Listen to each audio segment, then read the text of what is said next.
Welcome. In this tutorial, I'm gonna show you how to turn off the Wi-Fi on WhatsApp using your iPhone. So if you want to know how I did it, just keep on watching.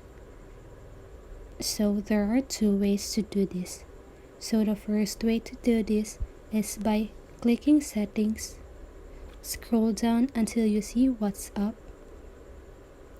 And here you want to switch off, or you want to toggle the switch off here at the background app refresh. And that is how you do it by doing the first way.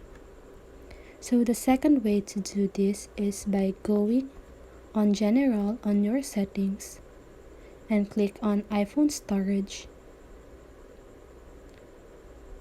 Now you want to click on WhatsApp and click on Offload App. So by clicking Offload App, this will free up storage used by the app but keep its documents and data.